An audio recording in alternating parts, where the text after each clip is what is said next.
तो Merab Dvalishvili pound for pound rankings में number 2 आ चुका है। वी सी जॉन जोन्स और इलिया टोपुरिया दोनों एक रैंकिंग नीचे जाके अब मिराब नंबर 2 पे आ चुका है, right behind Islam Makhachev. Is this really deserved? Does Merab deserve to be above Ilia टोपुरिया?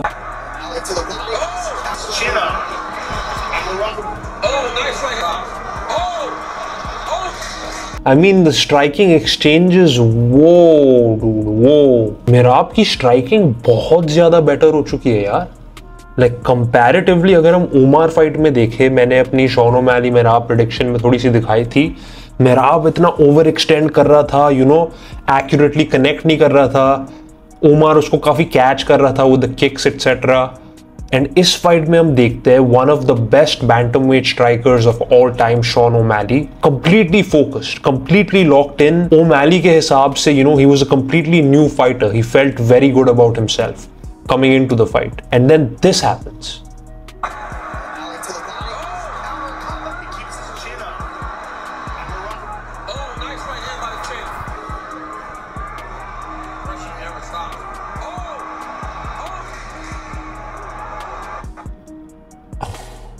Like सबको पता था कि मिराब की कार्डियो रेसलिंग इनसेन है, सबको पता था, सबको लगा था, एंड मेरे को लगा था कि ये fight will be very similar to the first fight, कि मिराब रेसल करेगा, they both will be on the ground half the time, it will be like a easy Merab decision जो यूजुअली होता है। एंड जो मैंने Shawn के लिए predict किया था वो एक्चुअली मिराब कर रहा था। Merab was mixing up his game, Merab strike करके नीचे लेके जा रहा था, and O'Malley try to get into the flow with his kicks. लेकिन मेरे को लगता है कि मिराब का जो पेस था स्ट्राइकिंग के साथ, I don't think Sean expected that. I think उन्होंने काफी रेसलिंग के लिए ट्रेन करी होगी एंड मिराब की पेस को हैंडल करने के लिए ट्रेन करी होगी, but I don't think they expected striking. और इनेविटेबली हम सब ने देखा फाइट में क्या हुआ।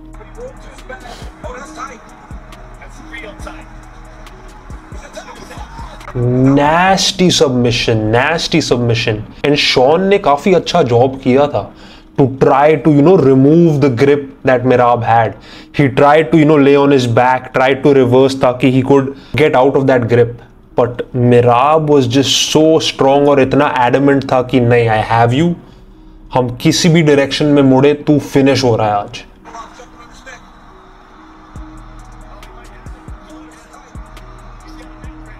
Oh my God, like that is such an unconventional way of a submission. Like मैंने कभी ऐसा submission नहीं देखा जहां दोनों fighters ऐसे inverted है। Crazy. But honestly, मिराब जैसे बंदे के लिए he deserves all of this, all the success, all the fame. पहले तो बंदा is hilarious, बहुत ही funny इंसान है, हमेशा fights उसकी entertaining रहती है। नो मैटर अगर उसकी फाइट्स डिसीजन तक जाती है या खत्म होती है डिसीजंस में, कि मिराब हमेशा अपनी पेस लाने वाला है and it's just gonna be a fun fight. And इस फाइट में ही प्रूव्ड कि he is not just a decision merchant with his new striking. Oh my God, Merab को कौन हरा सकता है यार? कौन realistically, who can even beat Merab? This is Merab's resume. Jose Aldo, Petr Yan, Henry Cejudo double champ, Sean O'Malley, Umar Nurmagomedov, Sean O'Malley. कुछ लोगों के रेज़्यूमेज इतने अनरियल होते हैं एंड ऑनेस्ट टू गॉड मेरे को लगता है कि मिराब का resume could possibly be the best resume in UFC history. Like what the hell is this? Jose Aldo, considered the featherweight GOAT. Peter Yan, fan favorite, won a title. Henry Cejudo double champ. Sean O'Malley जिसके पीछे सारी hype थी. उमर नर्मागोमेडोव जिसके पीछे again सारी hype थी. Khabib था corner में. इस्लाम उसका ट्रेनिंग पार्टनर है. दागिस्तानी है. He comes from the Nurmagomedov family. Merab कहता है screw it, let's do it, मेरे पास इंजरी है, मेरे पास ये है, I am gonna fight Umar Nurmagomedov, the toughest fight in my division. And अब शॉन ओमैली के against we see a submission. तो मिराब के लिए अगला है कौन? वेल, अगर हम रैंकिंग्स पे जाए, we can see Merab obviously champion. देखो, शॉन ओमैली को तो उसने क्लियर आउट कर दिया, उमर को भी, पीटर यान को भी. अब बचा है कोरी सैंडहेगन. he's technically next in line, right? क्योंकि ये तीनों तो हार चुके हैं. पीटर यान की फाइट ऑलरेडी मार्कस मगी के साथ बन चुकी है. Umar नurmagomedov, I feel like UFC दो रास्ते जा सकती है.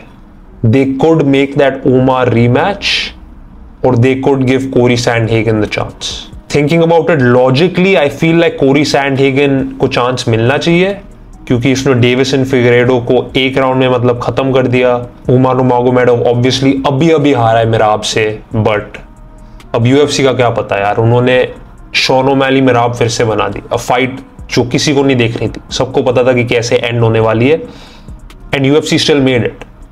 तो उमर नurmagomedov वर्सेस मिराब के बारे में जब हम बात करते हैं, it's like oh shit, that fight was actually competitive, and who's gonna say no to seeing that again, right? I'm not gonna say no. अगर मैं सच कह रहा हूं तो I would rather see Umar versus Merab too. Technically कोरी को मिलना चाहिए. I'm rooting कि कोरी को मिले, लेकिन मेरे को क्या देखना है honestly, I would like to see Umar Merab too. अगर उमर का हाथ नहीं टूटता पहले दूसरे राउंड में तो फिर क्या होता? Would anything be different? I don't know. But I would love to see a rematch, क्योंकि वो फाइट इतनी insane थी. But honestly मिराब की जो स्टोरी है, वो एक कंस्ट्रक्शन वर्कर हुआ करता था, लेबरर का काम करता था. जब वो यूएफसी में आया, वो अपनी पहली 2 फाइट्स हार गया. उसके बाद मिराब जाता है on a 13 fight win streak, and अब he is ranked pound for pound number 2 in the world. Is it deserved? I think it's more than deserved. क्योंकि जब हम लोअर वेट क्लास के फाइटर्स के बारे में बात करते हैं, हम उनको उतना अप्रिशिएट नहीं करते. हमेशा हम देखते हैं या तो लाइट हैवी वेट या लाइट वेट का चैंप या हैवी वेट का चैंप को पूरी पीआर मिल रही है, पूरी पाउंड फॉर पाउंड रैंकिंग्स मिल रही है, लेकिन इन लोअर वेट क्लास फाइटर्स को उतनी रिकग्निशन मिलती नहीं है. बैंटम वेट की अगर हम बात करें, TJ Dillashaw, Dominick Cruz, Aljamain Sterling, like ऐसे फाइटर्स को उतनी रिकग्निशन नहीं मिली है compare to other higher weight class fighters. तो आई एम रियली हैप्पी कि this happened, and yeah the pound for pound list looks so competitive. Like you have Dricus du Plessis, जो मतलब middle weight पे एक अपनी नई legacy छोड़ रहा है, सबको बीट कर रहा है. We have Ilia Topuria, मतलब उसके बारे में तो क्या ही बोले. He knocked out Max Holloway and Volkanovski back to back, right? 2 of the best featherweights ever. John Jones, फिर मिराब दवालिश्विली, फिर इस्लाम माकाचेव. We're not going to talk about Pantoja number 10 पे क्यों है और Tom Aspinall number 11 पे क्यों है, क्योंकि that's a topic for a whole different video. But I'm so happy for this guy, dude. जहाँ से वो आया है, जो उसकी स्टोरी है, and the way he fights, it's just all very commendable. What do you guys think? Do you guys think मिराब का number 2 pound for pound होना justified है? क्या मिराब को actually कोई हरा भी सकता है अभी डिवीजन में, या will he retire undefeated? Let me know in the comments what you guys think. Like the video, subscribe. I'll catch you guys soon. Peace. Okay, also एक और चीज़ मेरे को बतानी थी, इसकी pound for pound is determined by activity. You are ready to fight whoever in your division. आप किसी से नहीं डरते. You're ready to take on any challenge. Point is, मिराब की जो activity है and the level of competition he's fought, how consistently he's fought, I think all of that put together, he definitely deserves to be pound for pound number 2.